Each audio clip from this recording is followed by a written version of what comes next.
DC here. Hi, guys and gals. Well, hope you're all well. It is Monday, and Monday is Tag Day. And I just finished doing Jasmine's tag, and now I'm on to Dave Nicholson's last Saturday 7-question tag. Hi there, Dave, and I do hope that you are well. Yes. Oh, goodness. Question 1. Let's start. What stresses you out? Wow. Getting my Christmas cookies baked on time, getting my Christmas calendar done, or my Christmas letter. Actually, December. No, let me see. When I was a student, of course, exam time would stress me out, even if I was ready. I learned how to breathe well when I was doing that. And yes, I would pray, but exams when I was a student, and now, waiting for my pensioner's check to come in. Oh, in a way, it actually does. You learn how to. I was going to say you do learn how to live from paycheck to paycheck. Yeah. Okay. Question 2. Now, what is behind you? Now, what that's behind you, what the heck is that saying? Now that it's behind you, what did you do last week that was memorable? Last week I baked my Christmas cookies. Was it memorable? Well, every year it's memorable. I like doing that. It's part of my family traditions. I sent off Christmas letter. Was that the week before? So yeah, it's memorable for me because, especially the Christmas letter or the year, it's basically a chronicle of the year, and I do that not only for the people that I send it to, but I do it mostly for myself, in a way for my family. It's a family history. Yeah. Very condensed.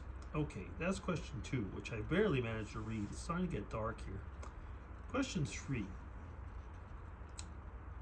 It's much darker than what you see in the camera, actually. So, question 3.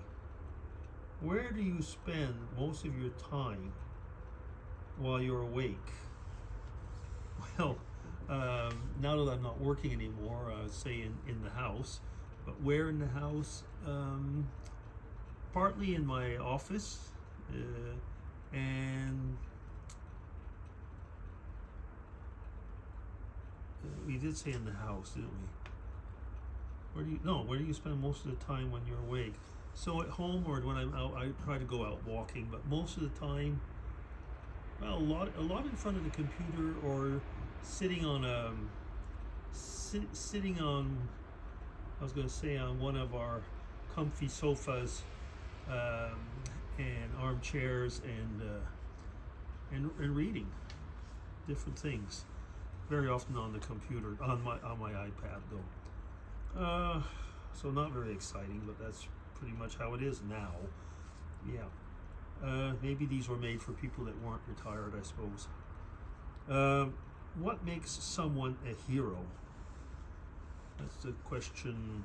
The next question, question 4. What makes someone a hero?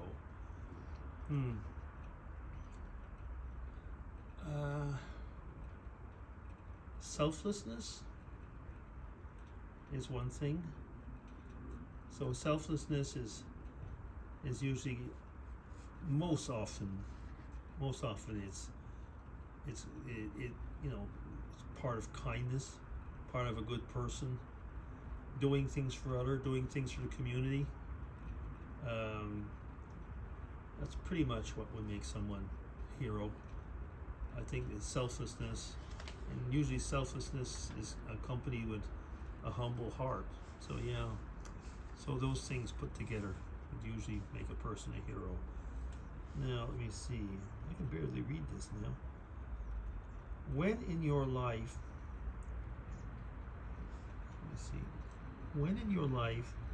have you been a victim of stereotyping? You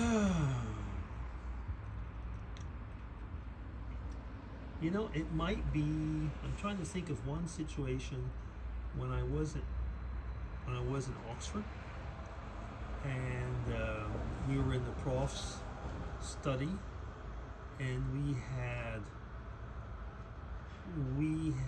every now and then we'd be quizzed, and I had a horrible time answering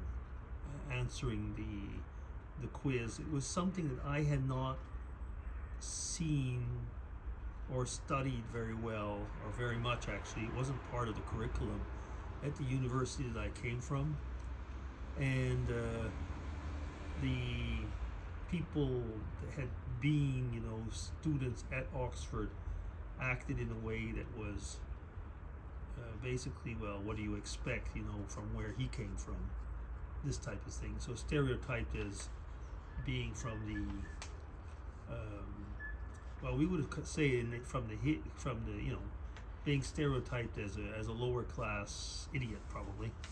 Yeah, that's once. Question 6. When was the last time you felt lucky? Every morning I wake up.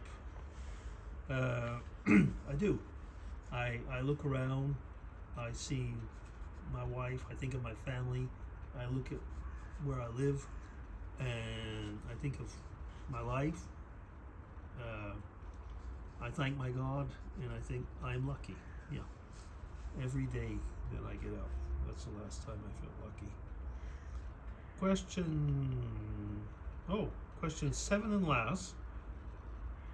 When did you first realize that life is short?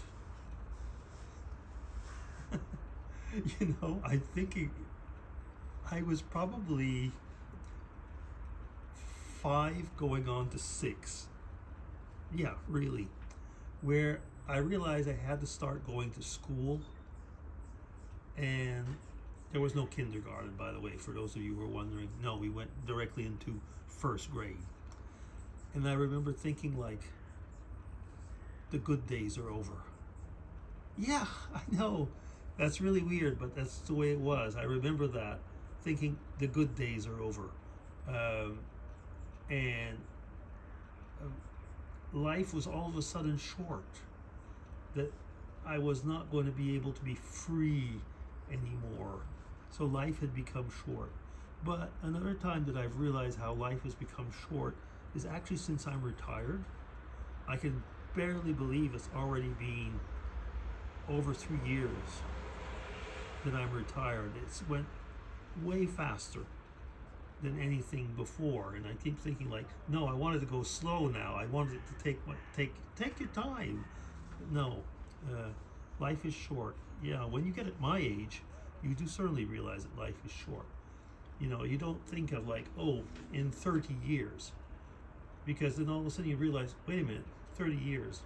When I was in my 20s, I thought 30 years I'll be in my 50s.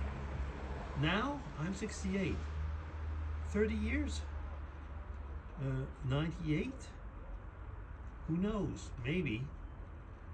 You get what I'm getting at. I mean, it's like all of a sudden it's like, wow. So, life, take your time.